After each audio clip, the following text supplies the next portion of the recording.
Guys, I'm back in the cut again, Deluded Now you guys know who I am already, and got a Kante of this YouTube thing. Why other YouTubers sleep, I work. So let's talk about Ronald Koeman.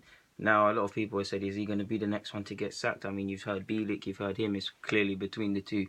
So we might as well speak about it. I mean, where do we start? Let's start with the summer. Now, this kind of shows you how fickle football fans are, because you knew Everton, Lukaku was off. They went and sold Lukaku on. They brought in Klaassen, they brought Wayne Rooney in, they brought in Lukaku, they brought in Michael Keane, Pickford, and a couple others here and there probably. What did you hear people say? Oh, Everton, great business, man, great business. What a way they've sold Lukaku, and then they've got Sandro Ramirez, who scored goals in La Liga. They've got Klaassen, who did this in Holland. They've got Wayne Rooney, who's done this. They've got Pickford and Keane, who could be earmarked for the future. You heard people praising them, and then like how they've done it for such a, well, I don't want to say cheap, but compared to how other clubs have spent their replacement money for star players, Everton did do some sound business. I think I'm missing out someone, and they just went through my head, and I've lost them now. But yeah, oh yeah, Sigurdsson. Okay, he was never worth 50 million, but people praised them. What do people even say with Sigurdsson? Oh, Premier League clubs got money now. It doesn't matter. Go and check my video when I said that no one should be spending 50 million on Sigurdsson. I said this, not just me. You guys probably said it too.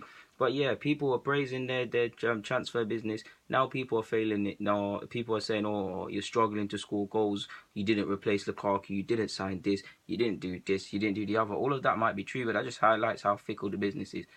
I don't think Ronald Koeman should be sacked for several reasons. Firstly, of course, they're playing poorly. The system, they're clearly having teething problems. Pickford is making gaff after gaff. So is Michael Keane. He looks scared, and he doesn't look like he knows what he's doing. They're both good players, and I believe they could both play for England on a consistent basis. But clearly, they're young boys playing for a big-ish club in Everton where the expectation's high. They need to be coached through games and tutored, and it looks like they're having teething problems with the system, because Pickford is making some errors. He did make a lot of errors at Sunderland that got masked, but he's making some schoolboy errors he wouldn't have done last year, to be honest with you. The goal against Kane, he could have done a lot better. Yes, it was a freak effort, but if you look at his positional business, even last night against Manchester United, you saw a couple mistakes. And if I'm honest, there's been a lot of problems with his distribution. So clearly they're having problems settling into 3 at the back or 5 at the back, whatever way you want to look at it. And the new signings need time. That's one reason. Like, you got to give them time. I don't think he should be sacked. He got them 7th last year. He returned them back into Europa League. I think the last time Everton were in Europa or in Europe, 2014-15, I believe. So he got them back in that 7th. They had a terrific home record. I think I believe only Spurs off the top of my head probably done better than them in that regards. They beat us at their ground. Fair enough. Everyone beats them when we go away. They beat City. So yeah, he's doing his thing, man. We brought through Tom Davies and things like that. The money he spent, they should be doing a lot better. I mean, how many goals have they shipped? Like 12. 4 against United, 3 against Spurs, 2 against Chelsea. Someone else shipped them. Someone else must have done something, because it's 12. Obviously, it was a decent point. They got a point off a big club. Was it City, I believe? So yeah, it hasn't been good enough. The fixture list hasn't been kind to them either. But that's not good enough. Even though they are big games, the fans probably wanted to see some desire, passion, and fight, and their side showed none of that, despite the money they've spent. Now they've got, I think, the next 2 Premier League games is Burnley and so have Burnley and Bournemouth for someone else. Now, you could say they're easier games and they're kinder games compared to what they've just previously had, but they're going against 2 teams who work very hard. Burnley got a point off thingy last week in Liverpool. Last year we saw what happened when we went to their, all the big clubs had to work when they went to their place. So 3 points isn't a far-going conclusion. It is ridiculous. They do need to. Their players are not showing enough bravery for me. Again, it goes back to low on confidence. Look how camped they were against United. Yes, going to Old Trafford, it's not the Old Trafford of old, but people do get scared. You can't be that narrow and so deep into your own half in a massive pitch like United. United, as they've shown, will pick you apart. They didn't have to be at their best to do that, because Everton did half the job.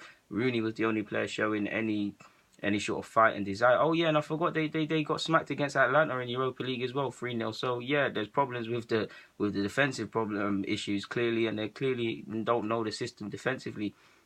I don't know what to say. I think he should be given time. I don't like to see people sacked and things like that very quickly.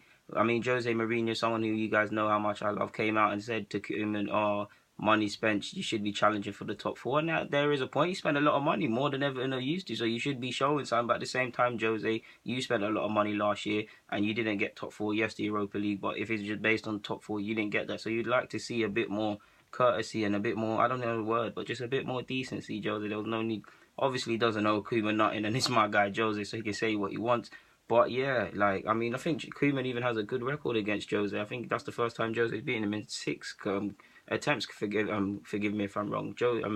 Not Jose. Koeman has a great record against Wenger from his PSV days. So yeah, he knows how to do things. If that was me, and I'm looking at if I was an Everton fan, Koeman's doing a lot wrong, but he's doing a lot right, and he's got a lot to stay with him. I wouldn't be happy with some of the signings, Sigurdsson, the way we're playing, obviously, but he's someone I can believe, someone that's got a clear philosophy, someone that's bringing through the kids, someone that's, I mean, they could have done a lot worse in that regards. I mean, he even showed good fight holding on to Lukaku and them sort of things there last year. Correct me if I'm wrong, and my timeline's off. Other managers might have bended in. Even so, clearly he talked through Lukaku, said, "Give us another year." Things like that make all the difference, man. I mean, I believe if he gets it right, he could do little two bits for Everton, and they could have a better season than what they're having. I'm not gonna say they're gonna get top four and do this and that, but if I was an Everton fan, I would love I'd love us to certainly play better than we are. I'd love, I don't know, a lovely little cup run, see where we can go in Europa League, see where we can go in the FA Cup, see where we can go in these domestic cups. Obviously, the league, you'd love to. It's all about improvement. So you want to improve on seventh. They would love to get into the top four. Koeman says you've got to be realistic. So you'd probably say the fifth and the sixth places. If they can get that, it's an improvement. If it carries on like this and it gets to a couple other periods down the timeline, my opinion might change, and a change might have to happen in regards to the management. But right now, he shouldn't be sacked. Yeah, guys. Yeah, man. I hope you took something away from this, and that's my 2 pence on the situation. To be honest with you, but guys, Deluded Goon, I'm signing out. Get in the comments, subscribe. You know the rest.